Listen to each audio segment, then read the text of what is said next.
президентінің орталық мемлекеттік органдар басшыларының халық алдындағы есеп беру кездесулерін өткізу туралы жарлығына сәйкес, бүгін Қазақстан Республикасы президенті жанындағы орталық коммуникациялар қызмет алаңында Қазақстан Республикасы мәдениет және спорт министрі Райымқұлова Ақтоты Рахметоллақызының халық алдындағы есеп беру кездесу өтуде. Кездесу орталық коммуникациялар қызметінің YouTube және Facebook парақшаларында, сондай-ақ мәдениет және спорт министрлігінің әлеуметтік желілердегі ресми парақшаларында тікелей эфирде көрсетілуде. Есептік кездесу барысында Ақтоты Рахметоллақызы мәдениет және спорт саласының өткен жылдағы негізгі қызметтерін қорытындылап, атқарылып жатқан жұмыстарға тоқталып, алдағы жоспарлар туралы баяндайды және ел азаматтарынан келіп түскен сұрақтарға жауап береді. Ақтоты Рахметоллақызы, қош келдіңіз. Баяндама сөз өзіңізде. Қайырлы күн, құрметті қауым, құрметті әріптестер. Қазақстан Республикасы мәдениет және спорт министрлігінің халық алдындағы жыл сайынғы есеп беру кездесуіне қош келдіңіздер. Бүгінгі кездесу өткен жылдың жұмыс қорытындылары мен алдағы міндеттеріміз туралы болады. Қалыптасқан жағдайға байланысты осы жылы біздің кездесуіміз қашықтан өтіп жатыр. Десе де мәдениет, спорт, туризм, сондай-ақ архив ісі және тілдерді дамыту салалары бойынша сіздердің қоятын сұрақтарыңызға және сіздерді толғандыратын сұрақтарыңызға жауап беру үшін осында жиналып отырмыз және осы сұрақтарға жауап беруге мен тырысамын. Бүгінгі күні министрлік өз жұмысында елбасының рухани жаңғыру, болашаққа бағдар және ұлы даланың 7 қыры мақалаларын, мемлекет басшысының сындарлы қоғамдық диалог, Қазақстанның тұрақтылығы мен өркендеуінің негізі атты жолдауының, Қазақстан Республикасындағы туризм, тілдерді дамыту бағдарламаларын басшылыққа алып отыр. Еліміздің тұңғыш президенті, елбасы Нұрсұлтан Әбішұлы Назарбаевтың мәдениеті жоғары, тарихы танымы орнықты, ойы сергек елдің рухы да биік деген сөзін негізге алсақ, мәдениет пен өнердің, спорт пен туризмнің ел дамуындағы, мемлекеттің мәртебесін арттыруындағы, тәуелсіз Қазақстанды танытудағы үлесі орасан зор. Мәдениет және спорт қызметкерлерінің әл-ауқатын арттыру біздің жұмысымыздың негізгі бағыттарының бірі. Мемлекет басшысының жолдауын іске асыру шеңберінде 2020 жылдың 1 қаңтарынан бастап мәдениет және өнер ұйымдары қызметкерлерінің жалақысы республикалық деңгейде 50%-ға, ол орта есеппен алғанда 96 мыңнан 139 мың теңгеге дейін, өңірлерде 35%-ға, сәйкесінше 96 мыңнан 126 мың теңгеге дейін өсті. Жалпы мұндай өсім шамамен 34 мың адамды қамтыды. Сондай-ақ 2020 жылдың басынан бастап кәсіптік қызметін тоқтатқан және кәсіби еңбек өтілі кемінде 20 жыл болатын балет әртістеріне де ай сайын соңғы 3 жылдық орташа жалақысының 60%-ға дейінгі мөлшерінде төлемдер берілетін болады. Бұдан басқа, Қазақстан Республикасындағы әдебиет және өнер қайраткерлеріне, талантты жастарға мемлекеттік қолдауды күшейту мақсатында берілетін Қазақстан Республикасының тұңғыш президенті елбасының мәдениет саласындағы стипендиясы 240-тан 660 айлық есептік көрсеткішке дейін ұлғайтылды. Жыл сайын ғылым, мәдениет және өнер саласындағы дарынды жастар Қазақстан Республикасының тұңғыш президенті елбасы қоры премиясының лауреаты атанып келеді. Ерекше мәртебесі бар мәдениет және өнер саласындағы жоғары оқу орындарының профессор, оқытушылар құрамына лауазымдық жалақыларының мөлшеріне 1:75 коэффициенті сақталып отыр. 2020 жылғы 1 қаңтардан бастап мәдениет және спорт саласындағы мамандандырылған мектеп және колледж педагогтерінің жалақысы жыл сайын 2023 жылға дейін 20%-ға ұлғайып отырады. Спорт саласындағы жаттықтырушы оқытушылардың, мұғалімдердің 4 мектеп-интернат колледждері мен спорт мектебінің жаттықтырушы оқытушыларының жалақысы көтеріледі. Мемлекеттік білім беру ұйымдарының педагогтарына сабақтан тыс спорт жаттығуларын жүргізгені үшін базалық лауазымдық жалақының 100% мөлшерінде қосымша ақы беріледі. Бұдан басқа, спортшылардың допингке қарсы зертханасының, ұлттық допингке қарсы орталықтың қызметкерлеріне, дене шынықтыру және спорт жөніндегі республикалық оқу әдістемелік және талдау орталығының спортты дамыту дирекциясының қызметкерлері мен жаттықтырушыларына лауазымдық жалақыларының 100% мөлшерінде жаңа қосымша ақы белгіленіп отыр. Осылайша, олардың жалақысы 2 есеге артады. Бұл бағытта жұмыс жалғасатын болады. Сала қызметкерлерін әлеуметтік қолдау мәселелері біз үшін әрқашанда өзекті. Осыған байланысты сала қызметкерлерін әлеуметтік қолдау жүйесін одан әрі дамытуды, жұмыстың ерекшеліктері бар мамандар үшін төлем мәселесін пысықтауды жоспарлап отырмыз. Бұл мамандықтың беделін арттып қана қоймай мультипликативті әсерін береді.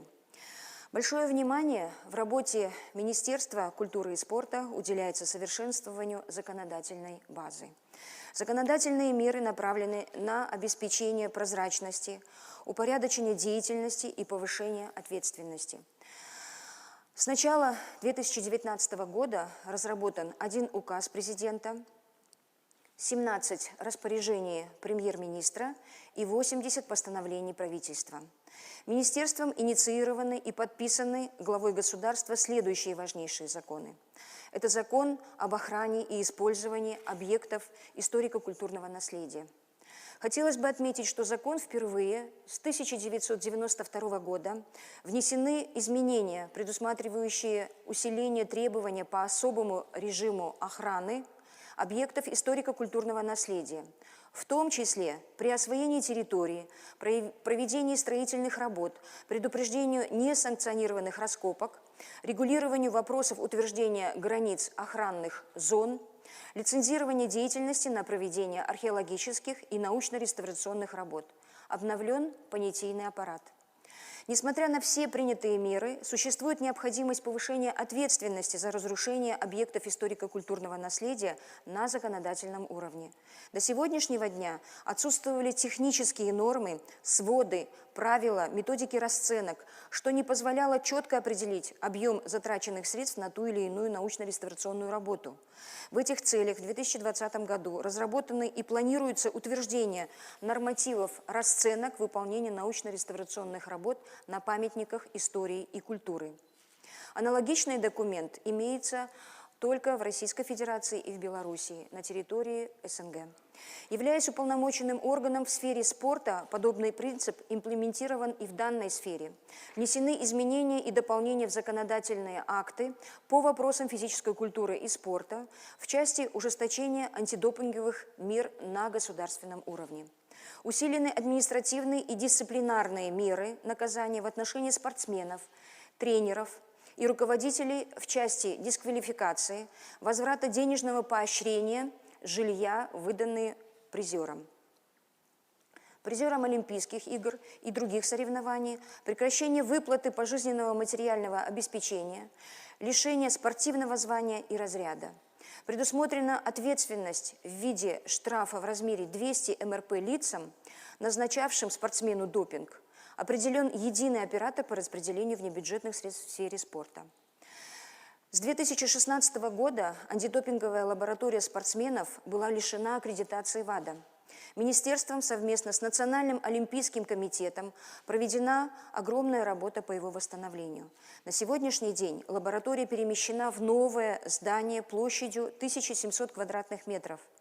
Приобретено современное оборудование, соответствующее высоким стандартам и требованиям ВАДА.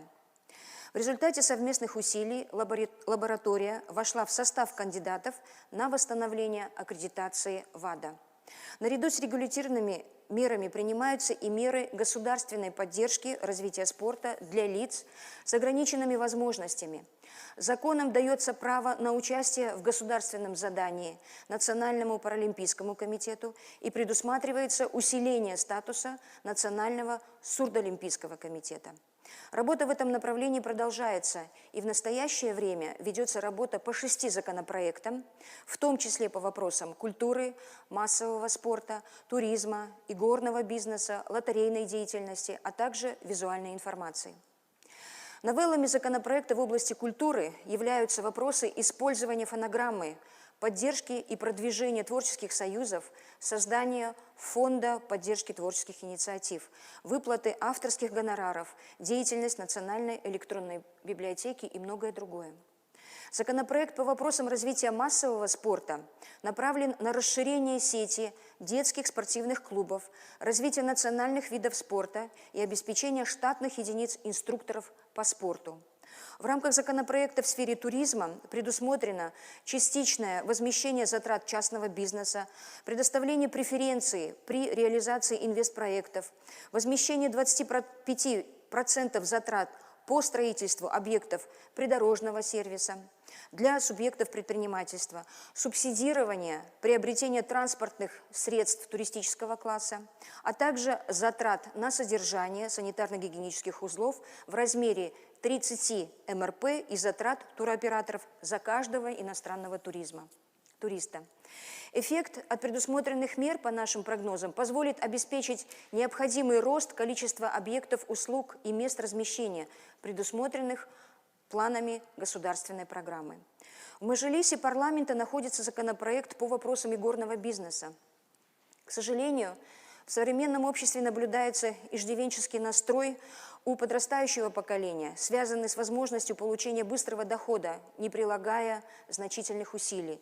Наблюдается высокий рост криминализации. За 2019 год органами внутренних дел зарегистрировано 109 материалов по организации незаконного игорного бизнеса. С каждым годом увеличивается число людей с игровой зависимостью от азартных игр. Предусмотренные нормы законопроекта направлены на совершенствование регулирования и обеспечение контроля деятельности букмекерских контор и тотализаторов, противодействие отмыванию денег и финансированию терроризма, а также сокращение количества граждан, вовлекаемых в зависимость от азартных игр и пари. Буквально вчера на расширенном заседании Сената парламента одобрен законопроект по вопросам лотерейной деятельности. Новеллами законопроекта являются введение механизма эффективного и оперативного госрегулирования в этой сфере, установление административной ответственности за незаконное проведение лотереи, а также упорядочение примирения слова «лотерея» в рекламе, определение понятия «распространитель лотереи». Следующим законопроектом, разрабатываемым министерством, является законопроект по вопросам визуальной информации, в рамках которого предусмотрено соблюдение норм орфографии, смыслового и аутентичного перевода текста размещенной информации. В целях искоренения коррупции и формирования антикоррупционной культуры создан проектный офис «Адалдық алаңы». Открыта площадка Open Space для консультации населения в сервис-ориентированном формате.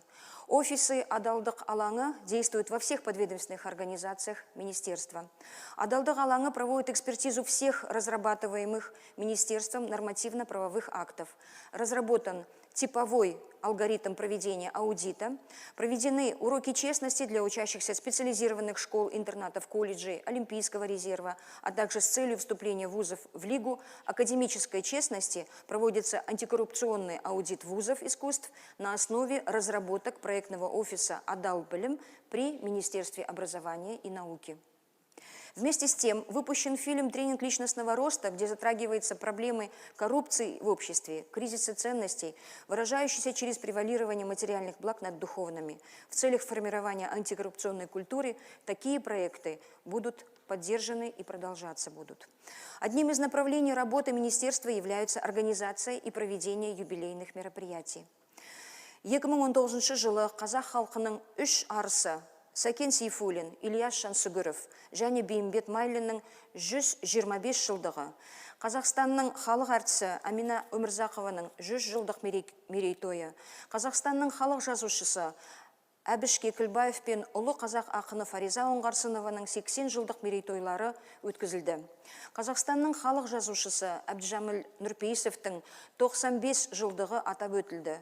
Оған мемлекет басшысы халық қаһарманы атағы берді. КСРО халық әртісі, социалистік еңбек ері Бибигүл Төлегенованың 90 жылдығына орай отан алдындағы сіңірген еңбегі үшін бірінші дәрежелі барыс орденімен марапатталды.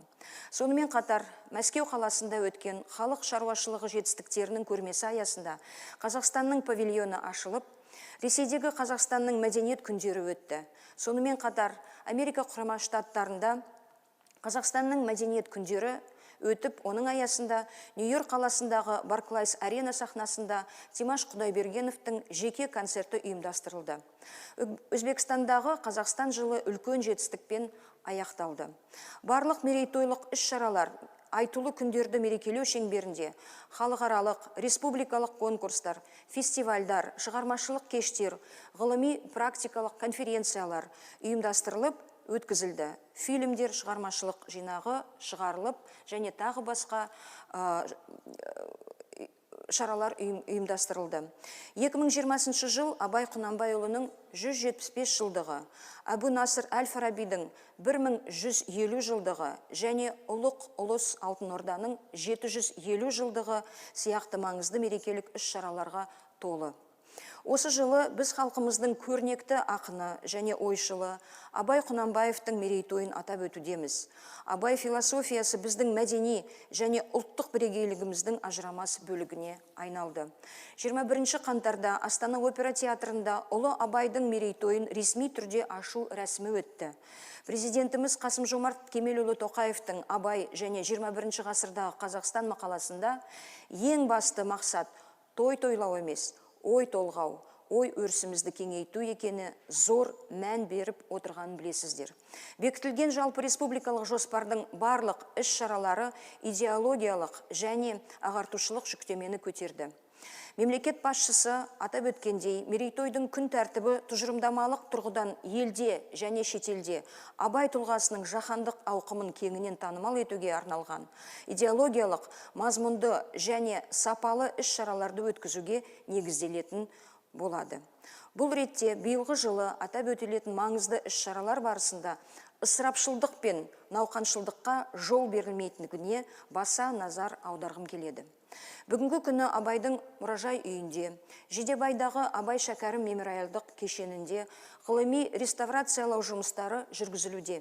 Абайдың Жидебай бөрілі музей қорығы толыққанды ғылыми зерттеу орталығы етіп қайта құру тұжырымдамасы әзірленді. Жалпы Шығыс Қазақстан облысындағы 18 объектіге жұмыстар жүргізілуде. Абай шығармашылығын насихаттау мақсатында елде және шетелде оның еңбектері әлемнің 8 шет тіліне аударылып, басылып шығарылды. Прагада Абайдың мәдени ақпараттық орталығы ашылды. Братислава, Будапешт, Берлин қалаларында Абай оқулары, көрмелер, дөңгелек үстелдер ұйымдастырылды. Нұр-Сұлтан қаласындағы Гумилев атындағы Еуразия ұлттық университеттің базасында Абай академиясы ғылыми зерттеу институты құрылды. Мерейтойлық негізгі шаралары қыркүйек айында Шығыс Қазақстан облысында өткізу жоспарланып отыр. Ағымдағы жылдың қазан айында Париждегі ЮНЕСКО-ның штаб-пәтерінде Абай мерейтойының халықаралық тұсаукесері өтеді. Әбу Насыр Әл-Фарабидің 1150 жылдығы аясында министрлік тарапынан мұғалімнің қайта оралуы деректі фильмі түсіріліп, еліміздің барлық музейлері мен кітапханаларында тақырыптық көрмелер ұйымдастырылады. Сонымен қатар, Отырар қалашығында солтүстік қақпаларды, қамал қабырғаларын, тұрғын кварталдарын, магистральды көшелерін, мешіттерді және керамикалық шеберханаларды қалпына келтіру жұмыстары басталып кетті. 3 тілде 7 томдық еңбегі жарық көреді. Отырар Республикалық музей қорығының жаңа визит орталығында Әл-Фарабидің экспозициялық залы ашу жоспарлануда. Алматы қаласында халықаралық деңгейде әлемнің екінші мұғалімі атты Әбу Насыр Әл-Фарабидің 1150 жылдық мерейтойын атап өтілуі басталып кетті. Қазақ ұлттық университетінде Әл-Фараби атындағы орталық ашылды. 2019 жылы Ұлытау жерінде мемлекет басшысы Қасым-Жомарт Кемелұлының қатысуымен өткен Жескек 2019 халықаралық форумында қазақ халқы үшін Ұлытаудың тарихи мәнін ерекше атап өтті. Шыңғыс ханның үлкен ұлы Жошының мазары қазақ жерінде тұрғанын бүгінде еліміздегі және шетелдегі жұртшылықтың көбі біле бермейді. Оның тарихи тұлғасына әлемнің назарын аударып, кесенесін мәдени тұрғысына айналдыру бойынша міндет қойылды.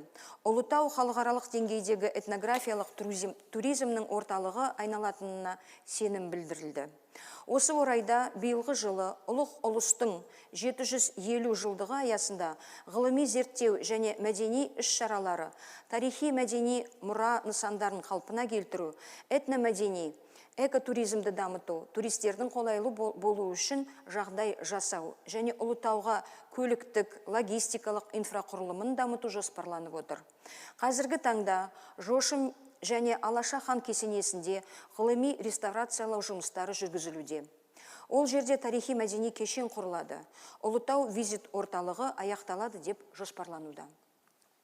Ұлытау Алтын Орданың алтын бесігіне отандық және шетелдік туристерді тарту мақсатында қасиетті Ұлытау, Хан жолы, Теректі әулие және Қорғасын құпиясы сияқты жаңа туристік бағыттар әзірленді. Мерейтойдың негізгі іс-шаралары ағымдағы жылдың қыркүйек айына жоспарланып отыр. Тарихи кешеннің ашылуы, ғылыми практикалық семинар, Жез киік 2020 халықаралық фестивалі және тағы басқа шаралар ұйымдастырылады. Елбасы атап өткендей, ұлттың әлеуетін арттыру үшін мәдениетіміз бен идеологиямызды одан әрі дамытуымыз керек. Өзінің тарихын, тілін, мәдениетін білетін, озық әрі жаһандық көзқарасы бар қазақстандық біздің қоғамымыздың идеалына айналуға тиіс деген. Бұл қоғамдық сананы жаңғыртудың негізгі өзегі және рухани жаңғырудың басты мәні. Рухани жаңғыру бағдарламасы аясында министрлік еліміздің киелі жерлерінің бірыңғай белдеуін, Қазақстанның киелі жерлерінің географиясын құру бойынша жұмыстар атқаруда. Осы арқылы киелі жерлеріміз жоғары ұлттық және халықаралық қызығушылық нысандарына айналдыруға болады. Қазақстанның барлық рухани құндылықтарын, бірегей тарихи орындар мен табиғи ескерткіштерді толық бір жүйеге келтіру бойынша атқарылған ауқымды жұмыстың нәтижесінде жалпы ұлттық маңызы бар 256 объект және жергілікті маңызы бар 575 нысан қалыптастырылды. Киелі нысандарды толық визуализациялау Казмапс KZ виртуалды карта платформасында қол жетімді. Сондай-ақ, Киелі Қазақстан энциклопедиясының 3-ші томының тұсаукесері өтіп, жыл соңына дейін 4-ші томының тұсаукесерін өткізу жоспарланып отыр. Тарих және мәдениет ескерткіштеріндегі ғылыми реставрациялау жұмыстарына арналған шығыстар биылғы жылы 3,5 есеге ұлғайды. Осының нәтижесінде жұмыс көлемі ұлғайып, кешенді және нәтижеге бағытталған жұмыстар қамтамасыз етіліп келеді. Қазақстан Республикасының тұңғыш президенті, елбасы жарлығымен көптеген ғасырлар бойы бүкіл түркі әлемінің саяси және рухани өмірінің жүрегі болып табылатын Түркістан облысы жаңадан құрылды. Осы тарихи шешімнің аясында бүгінде Түркістан қаласындағы ауқымды қалпына келтіру жұмыстары жүргізілуде. Бүгінгі күні Түркістан қаласының тарихи бөлігіндегі құрылыс және қалпына келтіру жұмыстары жүріп жатыр. Олардың ішінде Қожа Ахмет Яссауи музейі, Ұлы дала елі орталығы, музыка мектебі, кітапхана, қолөнер орталығы, сарай керуені, визит орталығы, спорт объектілері сияқты жаңа объектілер бой көтеріп келеді. Сондай-ақ Қожа Ахмет Яссауи кесенесі орналасқан Түркістан қалашығын қалпына келтіру бойынша қарқынды жұмыстар жүргізілуде. Министрлікпен 2019-2021 жылдар кезеңінде қалашықтың шынайы келбетін толық қалпына келтіре отырып, 88-де 7 гектар алаңда 17 нысанды консервациялау, реставрациялау, музейлендіру және қорғау аймағының аумағын абаттандыру жоспарының жобасы әзірленді. Оның ішінде Күлтөбе археологиялық ескерткішіне әлемдік археологиялық парк ретінде жан-жақты зерттеу жұмыстары жүргізілуде. Қала өмірінің рухы мен тұрмысын толық беру және объектіні бұқаралық келушілер, қажылар мен халықаралық туристер үшін жоғары қызығушылық орны ету жоспарлануда. Сонымен қатар Сауран, Яссы, Сарайшық, баласұғын, базоқ, ортағасырлық қалашықтарын қалпына келтіру жұмыстары жүргізілуде. Тарихи мәдени кешендер аумағында жүргізілетін жұмыстар әдіснамалық кеңес аясында реттеледі және барлық тарихи қайта құру және археологиялық жұмыстар ЮНЕСКО өкілдеріменен келісіледі. Рухани жаңғыру бағдарламасы өңірлердегі тарихи мәдени объектілердің инфрақұрылымын күшейтуге серпін берді. 2019 жылы еліміз бойынша 2 музей, 7 мәдениет үйі, 11 ауылдық кітапхана ашылды. Оның ішінде Маңғыстау облысының белгілі мемлекет және қоғам қайраткері Әбіш Кекілбаев атындағы орталығын ерекше атап өткім келеді. Орталықтың салтанатты ашылуына мемлекет басшысы қатысып, орталық жанынан музей, жыл соңына дейін кітапхана мен театр құрылысын аяқтау жоспарлануда. Туристік қызығушылықты дамытудың тірек нүктелері ретінде визит орталықтар құрылысы жүргізілуде. Бұл визит орталықтар өңірдің тарихи мәдени мұрасын қазақстандық және шетелдік азаматтар арасында ілгерілетуге ықпал ететін болады. Еліміздің барлық жетекші музей-қорықтарының аумағында визит орталықтардың құрылысы, музейфикация жұмыстары жүріп жатыр. Өткен жылы Түркістан облысындағы Отырар және Алматы облысындағы Таңбалы визит орталықтарының құрылысы аяқталды. Биылғы жылы Ұлытау, Гаухарана, Ордабасы және Сауран музей қорықтарының визит орталықтары құрылысын аяқтауды жоспарлап отырмыз. 2021 жылдан бастап Есік, Берел, Шілікштіні іске қосуды көздеп отырмыз. 2019 жылы әлем музейі бойынша алтын адамның шеруі атты халықаралық көрме жобасы өз жалғасын тауып, 3 жыл ішінде 12 елде болып қайтты. Қазақстан Республикасының ұлттық музейі мен Алматы қаласындағы Қазақстан Республикасының орталық мемлекеттік музейі онлайн турлар мен виртуалды экскурсиялар бойынша ТМД елдерінің үздік тарих және мәдениет музейлер рейтингісінің топ 5 қатарына енді. 2019 жылдан бастап музейлер шеруі республикалық акциясы іске қосылып, 125 отандық музейде келушілердің саны 150 мың адамды құрады. Музейдегі түн акциясын өткізу дәстүрге айналып тұр. Осы жылы қалыптасқан жағдайға байланысты бұл акция онлайн форматта ұйымдастырылды. YouTube арналары мен әлеуметтік желілердегі аккаунттар арқылы трансляцияны 80 мың адам көрді. Мәдениет және өнер саласында жаһандық үрдістерді кеңінен жұмыста қолданып келеміз. Кино саласында да заманауи жұмыс форматы енгізіліп, олардың бірі ашық сценарий талқылау ұйымдастырылуда.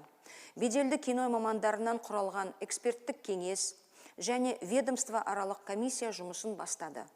Аталған жұмыс органдарымен ашық сценарийлерді талқылаудың 3 отырысы өткізіліп, қызығушылық танытқан әрбір азаматтар онлайн форматта бақылау мүмкіндігіне ие болды. Нәтижесінде комиссия 2019 жылы ұсынылған 109 жобадан 18-ін іріктеп алса, 2020 жылы питчингке қатысқан 226 жобаның 42-сі қолданды. Мемлекет басшысының тапсырмасын орындау мақсатында технологиялық және кадрлық жаңартуға, жаңа түсіру павильондарын салуға және тағы басқа шараларға бағытталған Қазақстанның брендіне айналған Қазақфильм киностудиясына даму стратегиясы әзірленді. Бұл шаралар киноөндіріс қызметтерінің толық кешені бар кинофабриканың жұмыс істеуіне бағытталған. Еліміздің киноиндустрия саласында 38 отандық фильм түсірілді. Жылдың жарқын премьераларына айналған Томирис, Шырақшы, Балуан шолақ, Алтын тақ, композитор туындыларын атауға болады. 6 отандық фильм халықаралық деңгейде мойындалған наградаларға ие болды. 2019 жылы республикалық театрлар 1600 астам қойылым көрсетті. 32 жаңа спектакльді жүзеге асырды.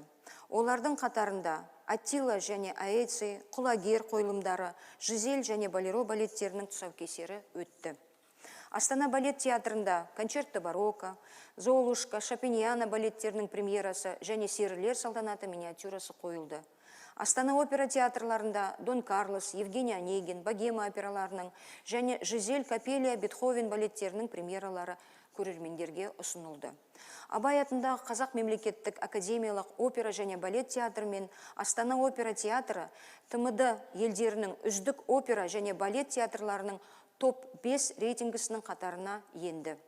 Сонымен қатар Қазақстанның екі театры Нартай Бекежанов атындағы Қызылорда облыстық қазақ музыкалық драма театры мен Сәкен Сейфуллин атындағы Қарағанды облыстық драма театрына Қазақстан Республикасы үкіметінің қаулысымен академиялық мәртебесі берілді. Уделяется внимание подготовке специалистов и непрерывного сопровождения талантов. Действует многоуровневая дуальная система обучения. Кузницей подготовки высококвалифицированных кадров в области культуры и искусства является 10 творческих учебных заведений. В 2019-2020 учебном году в стенах вузов культуры и искусства подготовлены и выпущены 11 014 человек. Ежегодно не менее 30% учащихся и студентов становятся победителями и лауреатами международных республиканских конкурсов. Неотъемлемую часть историко-культурного наследия народа составляют архивные документы. Не случайно Елбасы в своей статье «7 граней Великой степи» отметил о необходимости организации комплексной поисково-исследовательской работы в отечественных и зарубежных архивах по выявлению, сбору и систематизацию уникальных документов, связанных с историей Казахстана. В рамках празднования 150-летия юбилея известного этнографа, народного артиста Казахской ССР Александра Затаевича в российских архивах найдено ранее неопубликованное наследие этнографа, которое составило неизданный 3-й том казахских песен и кюев. Презентация уникального наследия казахского фольклора состоялась в ноябре 2019 года. Данная работа высоко оценена международным научным сообществом. Такие мероприятия и проекты продолжаются. В реализацию идеи Елбасы была разработана и принята программа «Архив-2025», и в рамках которой разрабатывается информационная система Е-архив. Елбасы «Болашаққа бағдар рухани жаңғыру» атты мақаласында қазақ тілін біртіндеп латын әліпбиіне көшіру жұмыстарын бастау керектігін айтқан болатын. Нұрсұлтан Әбішұлы Назарбаевтың тапсырмасынан кейін бұл іске белсенді кірісіп кеттік. Ел болашағы айқындалар жауапты жұмысқа қоғамның барлық мүшелері белсенді атсалысты десем артық болмас. Талқылаулар күні бүгінге дейін жалғасуда. Беделді ғалымдар, қалың жұртшылық пен сарапшылар тарапынан 40-қа жуық әліпби жобасы ұсынылды.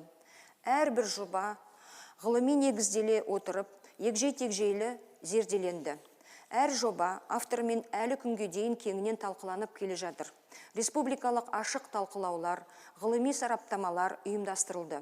Мұндай жұмыстар бір сәтте тоқтатқан жоқ. IT саласы мамандарының пікірлерін де тыңдап, әріптердің Unicode стандартына сәйкестігі ескерілген пернетақта жобалары әзірленді.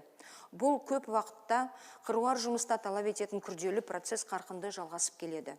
Мемлекет басшысы Қасым-Жомарт Кемелұлы Тоқаев «Комсомольская правда» газетіне берген сұхбатында біз Орталық Азия мемлекеттерінің тәжірибесін ескере отырып, күштеусіз табиғи жолмен біртіндеп латын әліпбиіне көшеміз.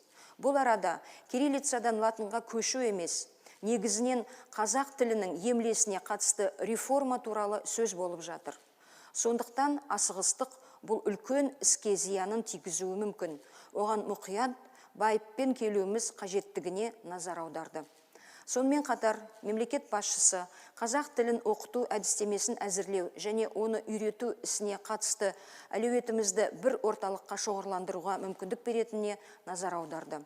Бұл ретте біздің министрлік жүргізген жұмыстар айтарлықтай деңгейде жүзеге асқанын, әліпби ауыстыру ісінде әжептәуір ілгерілеушілік болғанын көріп отырсыздар.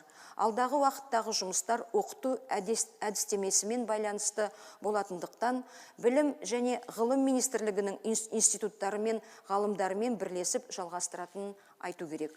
Еліміз үшін маңызы тағдыр шешті науқаннан ешкімде шет қалмай, қолдарынан келген үлестерін қосады деген сенімдемін. Приоритетом в сфере спорта является вовлечение населения к систематическим занятиям физической культурой и популяризация здорового образа жизни. В этих целях принят комплексный план по развитию физической культуры и массового спорта. Впервые была разработана и утверждена спортивная этика спортсменов. Координируется строительство 100 физкультурно-оздоровительных комплексов в регионах страны, 13 из которых введены в эксплуатацию в 2019 году и 48 будут завершены до конца года. В целом за отчетный период по стране было построено порядка 1300 новых различных спортивных объектов. Среди них крупный столичный многофункциональный спортивный комплекс «Жекпе-Жек», физкультурно-оздоровительный комплекс имени олимпийского чемпиона Жаксылыка Ушкемпирова, современный легкоатлетический манеж имени олимпийской чемпионки Ольги Рыпаковой и многие другие. Хотела бы отметить, что в целях формирования здорового поколения созданы условия для детей и подростков. В 2019 году открыты 11 новых детско-юношеских спортивных школ. В целом по стране действуют 477 детско-юношеских спортивных школ, где занимаются свыше 350 тысяч детей и подростков. При этом секции в данных спортивных школах проводятся на бесплатной основе. В этом направлении мы продолжим свою работу. Вполне закономерно, что число людей, систематически занимающихся спортом, неуклонно растет. На сегодня этот показатель достиг 5,7 миллионов человек, в том числе 544 тысячи детей и подростков. Развивается спорт высших достижений. С начала 2019 года национальной сборной было завоевано более 1000 медалей. Несмотря на ситуацию с пандемией коронавируса, все спортсмены проводили свои тренировки в домашних условиях и с недавнего времени возобновили свои тренировки в обычном режиме. Для лиц с ограниченными возможностями в стране открыты 15 спортивных клубов. В столице функционирует паралимпийский тренировочный центр, в котором одновременно могут заниматься до 500 человек. Только с начала текущего года наши паралимпийцы уже завоевали 49 медалей на международных и республиканских соревнованиях. Принимаются меры по дальнейшему развитию сферы туризма в стране. Сформирована карта туристификации Казахстана, где определены топ-10 основных турдестинаций. Благоустраиваются Бурабай, Баянаул, Алакөл, Балхаш, прибережье Каспийского моря. Акцент сделан на развитии их инфраструктуры, строительство дорог, придорожного сервиса, гостиничных комплексов и обустройства территорий. В целом, в рамках обеспечения туристических зон необходимой инженерной, коммуникационной и транспортной инфраструктурой совместно с акиматами областей при поддержке правительства обеспечено финансирование в рамках реализуемых программ «Нурлужер», «Дорожная карта занятости» и «Янбек». Из республиканского бюджета 44 проекта. За прошедшие годы инфраструктура в отдельные туристические зоны редко финансировалась на таком приоритетном уровне. Министерством продолжается работа для массового привлечения международного туриста. Для привлечения зарубежных туристов внедрена система возврата НДС tax-free. Разработана система ЕКОНАК. Расширен список стран по безвизовому режиму до 73. Отменена регистрация иностранцев до 30 дней и многие другие преференции. Для развития кадрового потенциала туристской отрасли в одном из древнейших городов Средней Азии, Туркестане, открывается Международный университет туризма и спорта, призванный стать одним из передовых вузов в Центральной Азии в сфере туризма и спорта. Университет будет готовить высококвалифицированных специалистов в области туризма, спорта и по направлениям ремесленничества и реставрации. Пандемия COVID-19 оказала негативное влияние на индустрию туризма.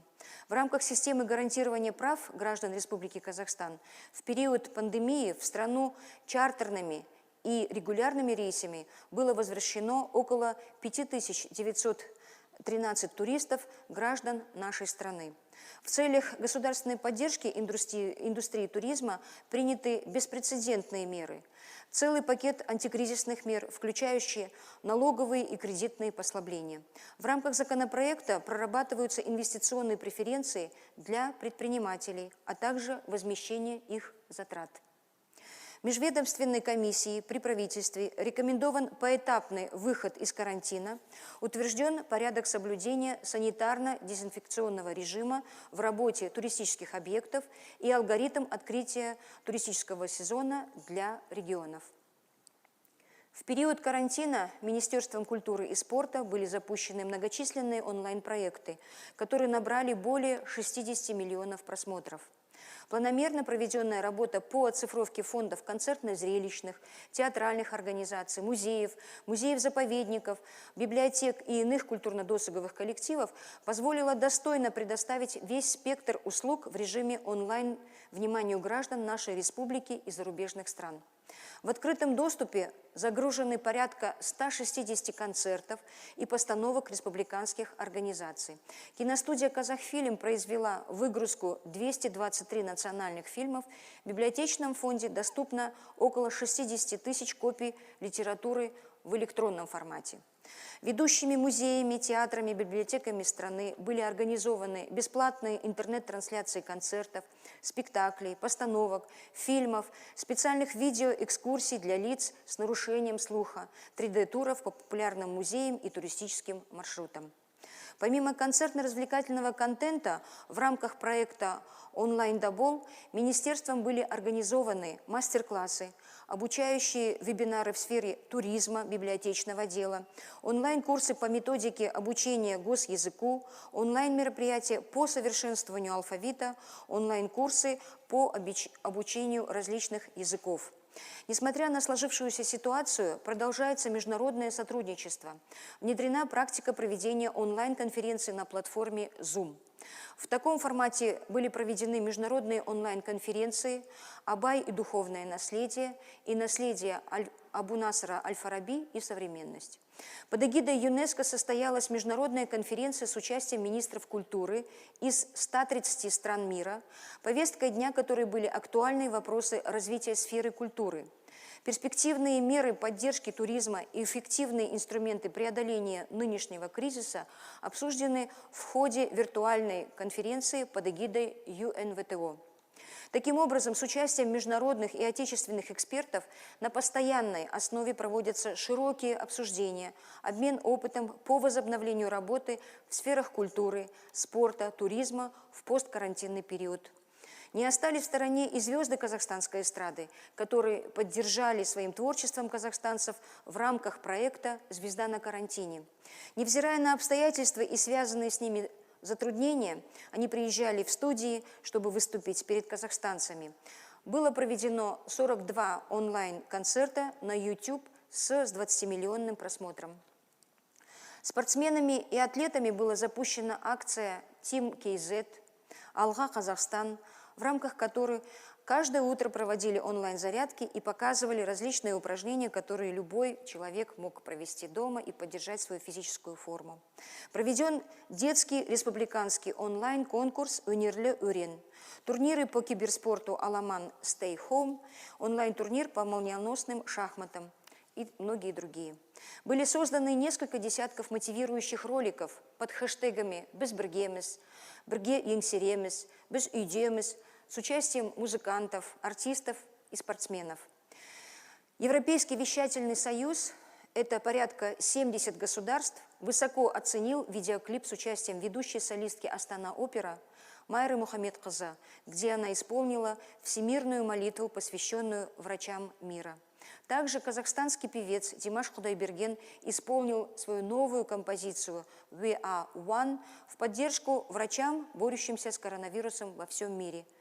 Пользуясь случаем, хочу еще раз обратиться со словами благодарности ко всем работникам культуры, спорта, туризма за ваш труд, за качественное выполнение возложенной высокой миссии духовного и интеллектуального обогащения наших граждан.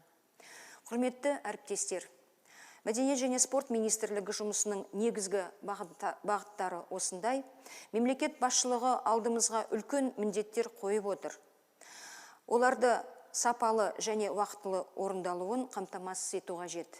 Біз мәдениет, спорт, туризм және тіл саясатының барлық салалары бойынша алға қойған тапсырманы тиянақты орындаймыз деп сенемін.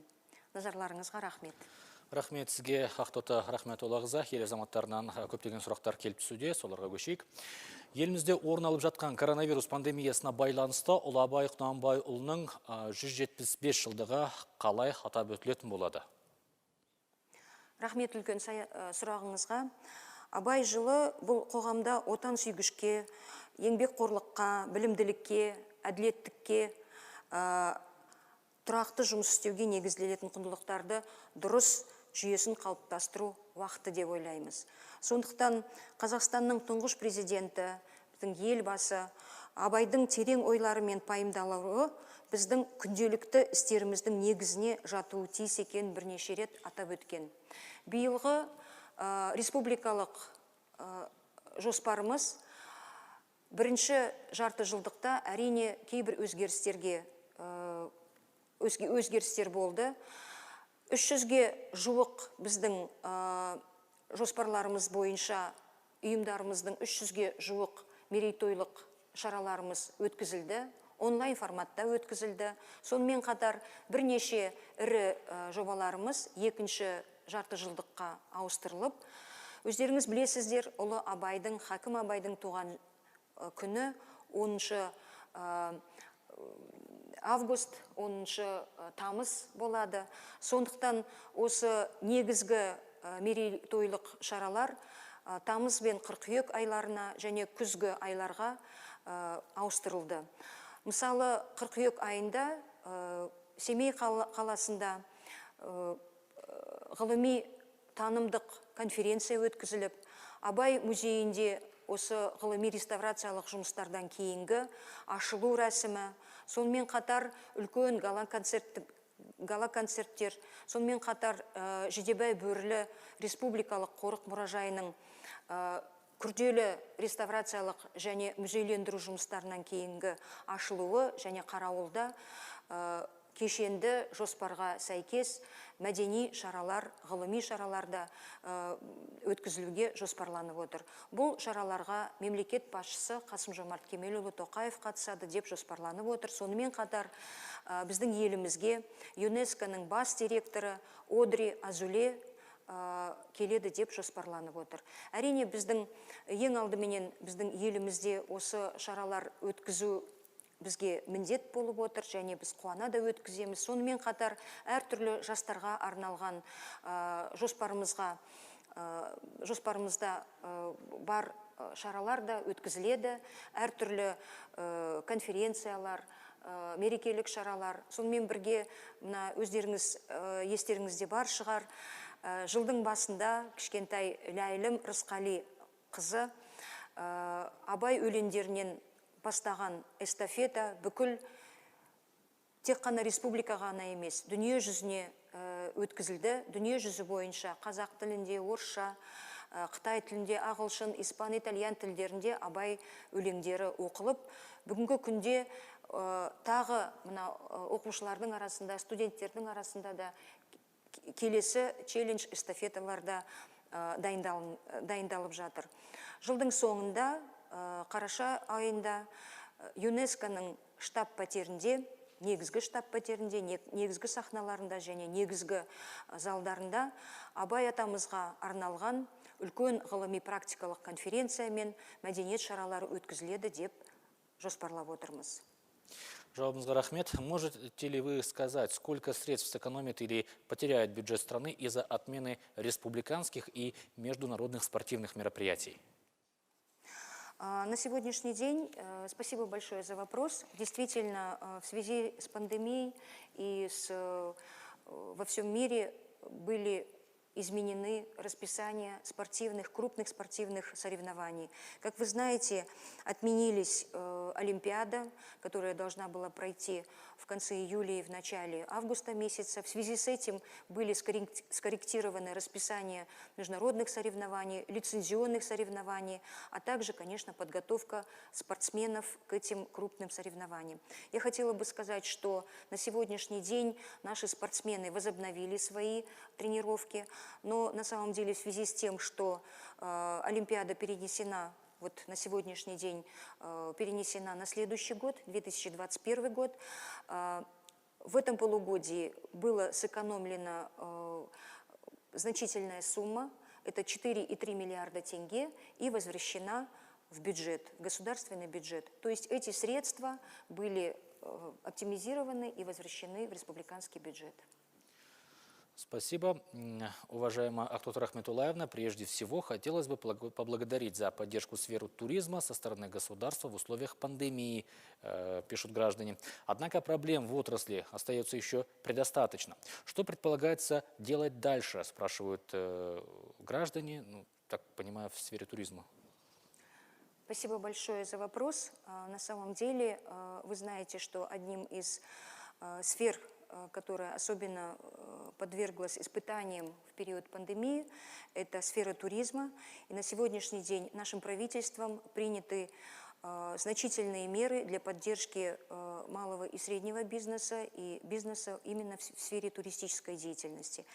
На сегодняшний день в Мажилисе парламента находится закон о туристической деятельности, в рамках которого также предусмотрены на законодательном уровне меры поддержки туристической деятельности. Например, предоставление преференций при реализации туристических инвестиционных проектов. Например, освобождение их от таможенных пошлин, от НДС, КПН, от налогов. Также мне хотелось бы сказать, что возмещение затрат частного бизнеса при строительстве туристических объектов и возмещение их затрат до 10% от суммы инвестиций, возмещение до 25% затрат субъектов предпринимательства по строительству объектов придорожного сервиса, также субсидирование затрат на содержание этого придорожного сервиса в размере до 30 МРП. Мне кажется, на самом деле была проделана очень большая работа, например, вы знаете, что горнолыжный туризм, он очень с большим вниманием относится весь мир к этому виду туристического отдыха. На сегодняшний день предполагается возмещение до 25% затрат на приобретение горнолыжного оборудования. Также до 25% затрат по приобретению транспортных средств туристического класса, а также возмещение авиакомпаниям до 100% провозной платы за детей по внутренним маршрутам. Также на сегодняшний день в рабочих группах Мажилиса парламента предлагаются различные преференции, как на уровне финансовой поддержки, так и на уровне административной поддержки. И как нам кажется, что вот в данной ситуации мы совместно с Национальной палатой предпринимателей Атамикен, также с заинтересованными государственными органами, с туристической отраслью подготовили хороший пакет поддержки для туристической отрасли. На самом деле у нас практически на каждодневной основе проводятся рабочие встречи, и сейчас есть понимание вот в такой поддержке, и я думаю, эта работа дальше продолжится. Большую роль в развитии массового спорта играют детско-юношеские спортивные школы. Какова численность на сегодняшний день данных клубов и сколько человек там занимаются? Вы абсолютно правы. На сегодняшний день мы знаем, что мы должны развивать массовый спорт как основу именно будущих наших олимпийских побед, побед на международной спортивной арене. И на сегодняшний день большое внимание уделяется развитию инфраструктуры для детей и подростков, и в том числе в спортивных школах.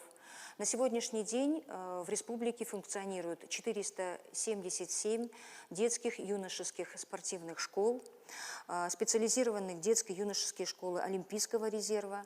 В этом году открыты 11 новых детских юношеских спортивных школ.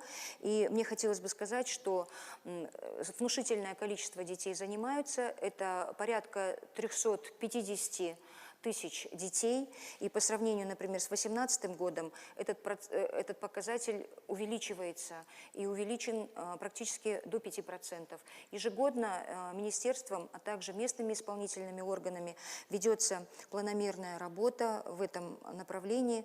И, конечно, особенно хочется сказать, что в этих детских юношеских спортивных школах ребята показывают замечательные результаты. Например, на сегодняшний день учатся 312 спортсменов, мастеров спорта международного класса в Республике Казахстан, а также 2290 мастеров спорта Республики Казахстан и кандидатов в мастера спорта. То есть мы ставим такую задачу наряду с развитием массового спорта, чтобы ребята, одаренные в сфере спорта, могли бы продолжить свою карьеру уже в профессиональном спорте.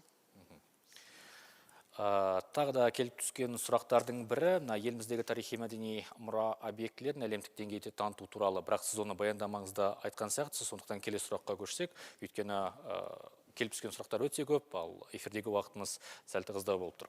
Елордамызда Қазақ драма театры жаңа ғимаратқа көшетіні туралы естіп қуанып отырмыз. Енді осыған орай театрға республикалық мәртебе беру уақыты жеткен жоқ па? Рахмет үлкен сұрағыңызға. Әрине, мәдениет саласында үлкен қуаныш болайын деп жүр. Елордамызда Қазақ драма театры үшін жаңа ғимарат салынып жатыр. Жалпы Қуанышбаев атындағы мемлекеттік академиялық Қазақ драма театры 1991 жылдан бастап өзінің керемет мәдениетте, өнерде жолын бастап, 10 жыл бойы Қазақстанның әйгілі режиссері Әзірбайжан Мамбетұлы бас режиссер болып, осы ұжымның ең алдыменен керемет осы жетекші ұжымдарының бірі болып жұмыс істеуіне керемет үлес қосты. Бүгінде осы қазақтың драмалық мәдениетінің, драмалық өнерінің ең жетекші ұжымдарының бірі, және елордамызда жаңа ғимарат салынып жатыр.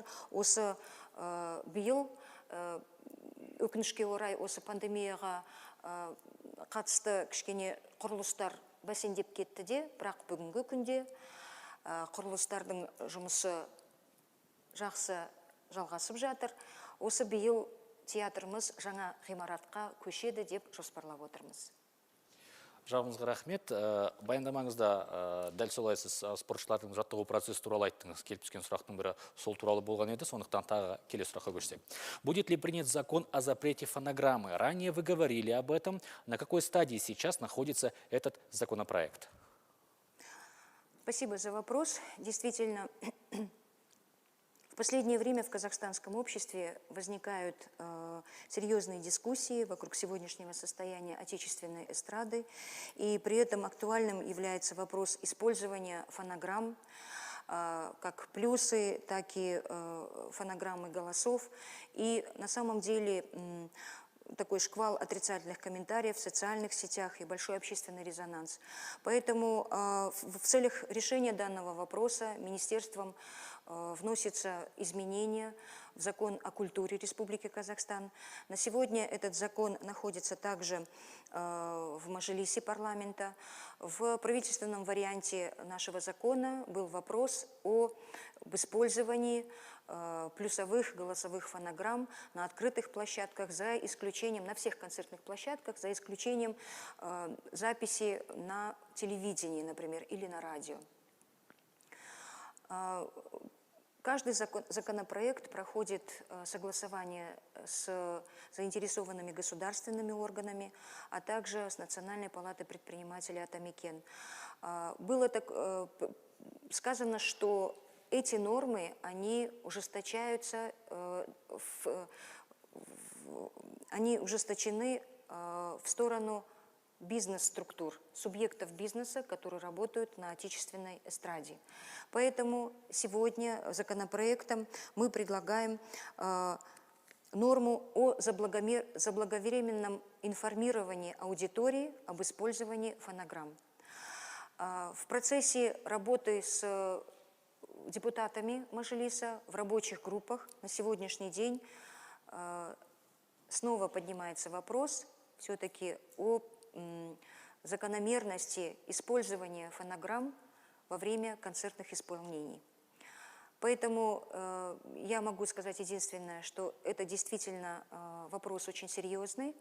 Мы должны рассмотреть его с разных сторон, ни в коем случае не подвергая каким-то ужесточениям в сторону, скажем, субъектов, которые работают на эстраде. С другой стороны, мы должны учитывать интересы потребителей, мы должны честно подходить и информировать наших слушателей о том, что в том или ином случае используется фонограмма. Это зависит, конечно, и от стоимости билета, это зависит от того, насколько зритель захочет прийти на концерт, который исполняется под фонограмму, или действительно в живом исполнении.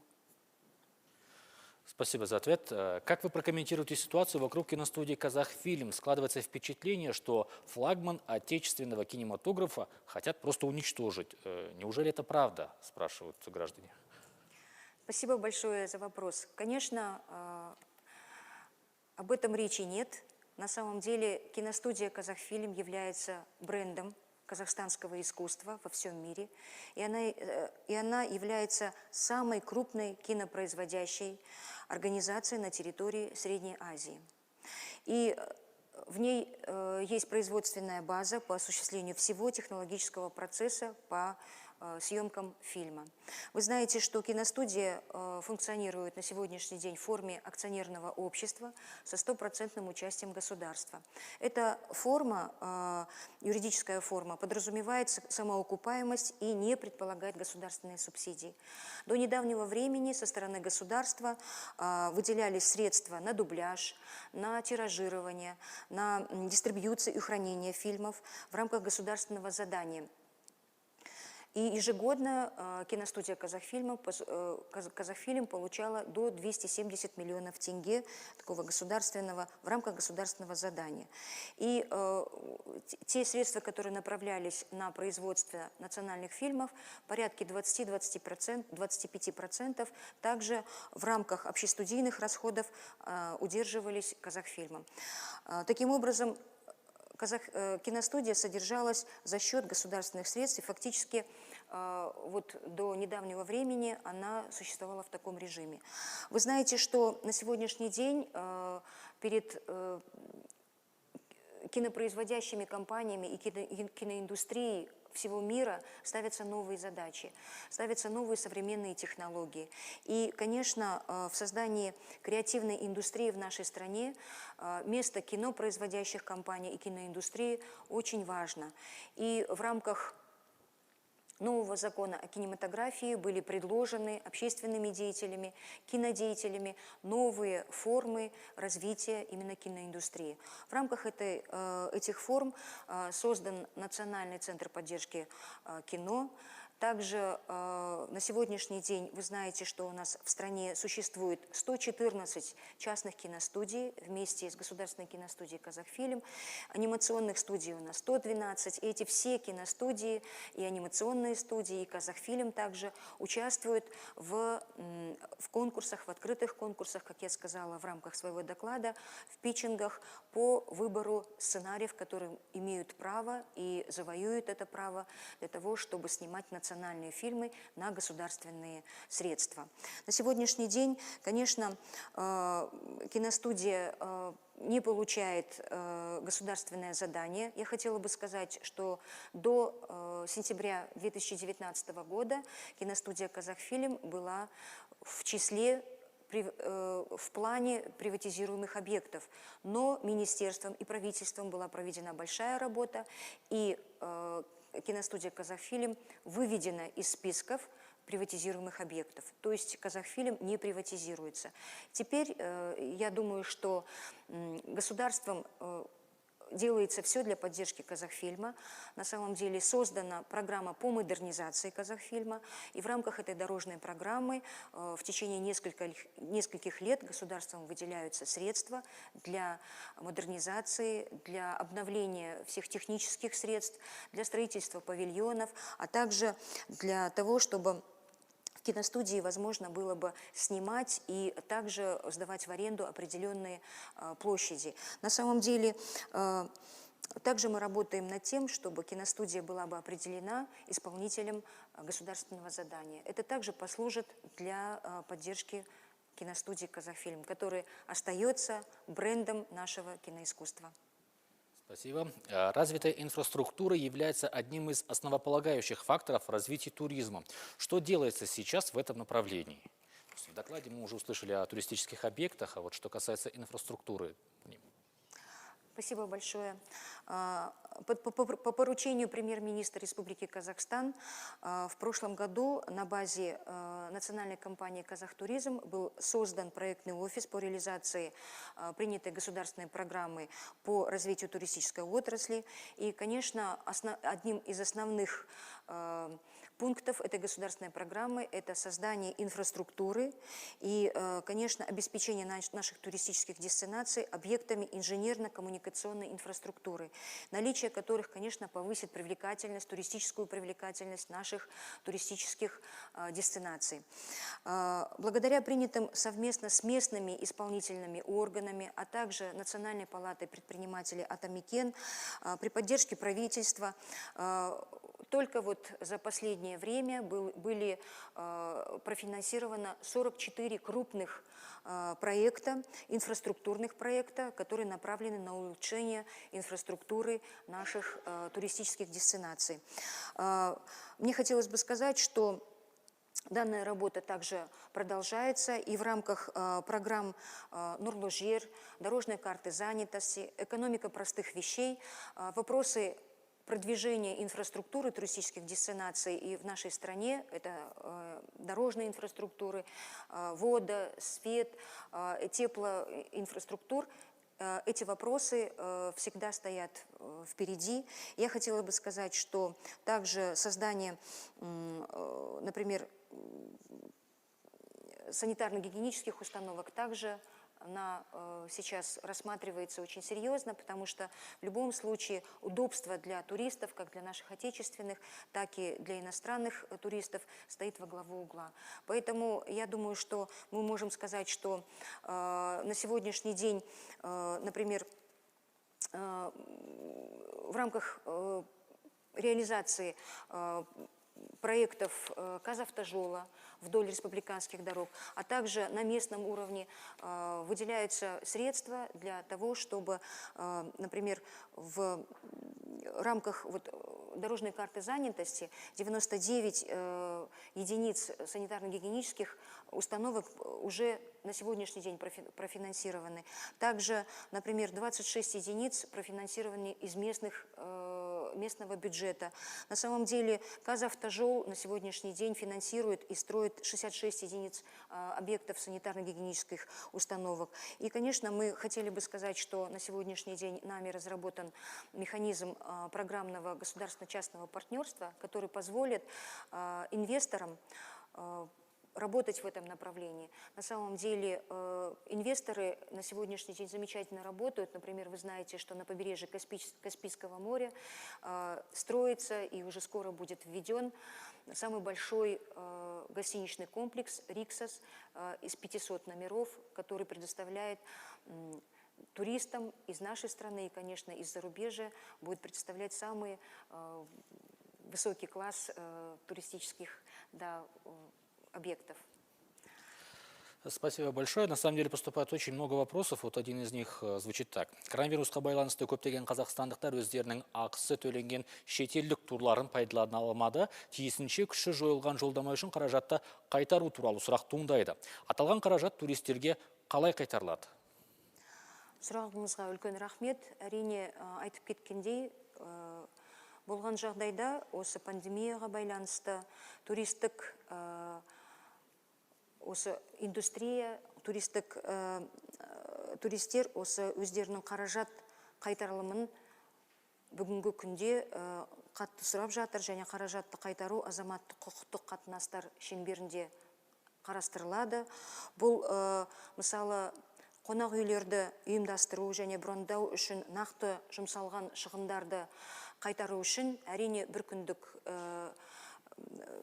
жұмыс емес. Бұл мысалы біздің бүгінгі күнде Атамекен ұлттық кәсіпкерлер ұйымымен бірге осы жұмыстарды күн сайын жоспарға қойып, біздің азаматтарымызды осы туристік қаражатты қайтару үшін үлкен жұмыс жасалып жатыр. Сонымен бірге, мысалы, бұл оңай сұрақ емес, туристерді тұратын орындарын және әуе кемелеріндегі орындарды брондау мақсатында туристік агенттіктермен және туристік операторлармен үлкен жұмыс жасалған болатын. Оларды қайтару үшін алдын ала халықаралық деңгейде жасалған шарттарды бүгінде қарастыру қажет, және егер бір күнде қайтарылымды егер жасайтын болсақ, онда кейбір туристік операторлар, туристік агенттердің банкротқа дейін келетін жағдайлары бар. Сондықтан біз бүгін осы азаматтарға осы жағдайға түсіністікпен қарауды талап етеміз және сұраймыз. Осы сұрақтар бүгінгі күнде осы сұрақтарды қанағаттандыру үшін екі жақта бір-біріне түсіншілікпен қарап, осы қаражатты қайтару үшін мәселені жұмыс тәртібінде шешуге шақырамыз.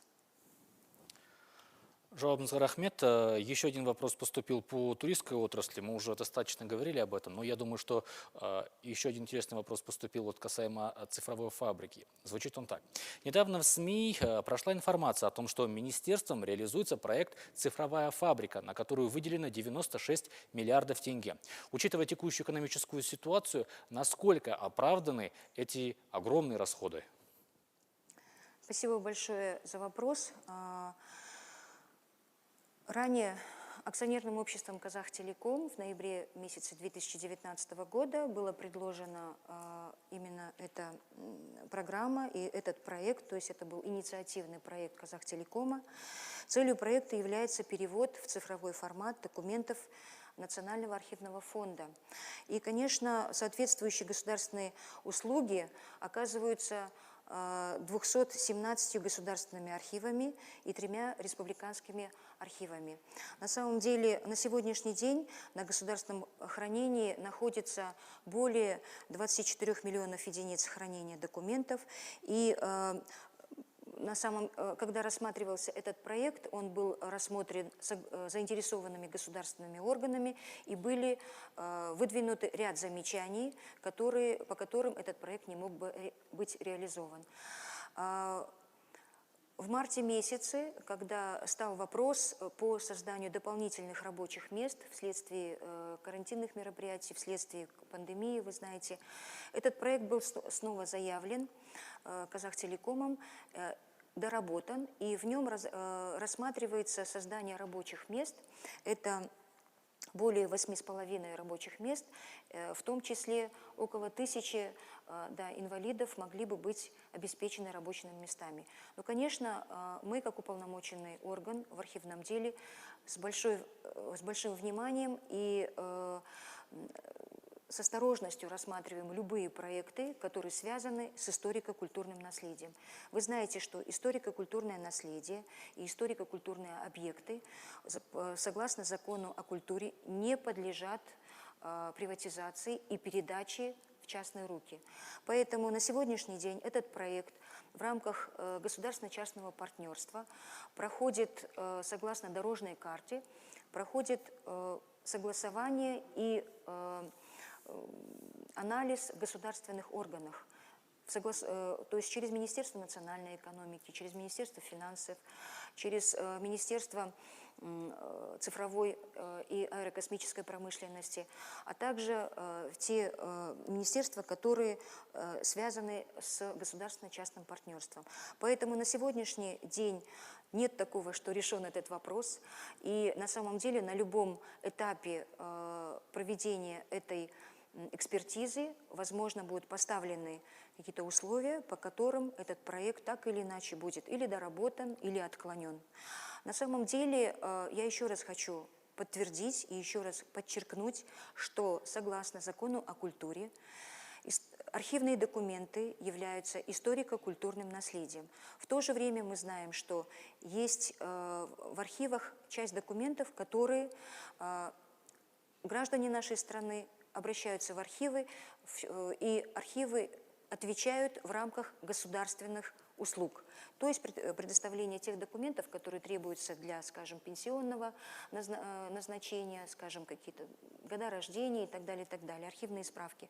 То есть этот проект, он направлен на цифровизацию архивных документов, которые не являются историко-культурным наследием. На сегодняшний день, повторюсь, что этот проект проходит экспертизу в рамках государственно-частного партнерства, и будет видно, каким образом будет он подтвержден государственными органами или будет отправлен на доработку. Благодарю вас за ответ. На самом деле, очень-очень много вопросов от населения поступают, и наши граждане волнуются за спортсменов, за их подготовку к Олимпийским играм, также волнуются и за поступление в творческие вузы и по туристическим объектам. Очень много вопросов, которые будут переданы в пресс-службу Министерства культуры и спорта, и соответствующие подразделения данного ведомства ответят на ваши вопросы. Құрметті көрермен, осымен Қазақстан Республикасы президенті жанындағы орталық коммуникациялар қызметінен тікелей көрсетілімді аяқтаймыз. Эфирде келесі кездескенше.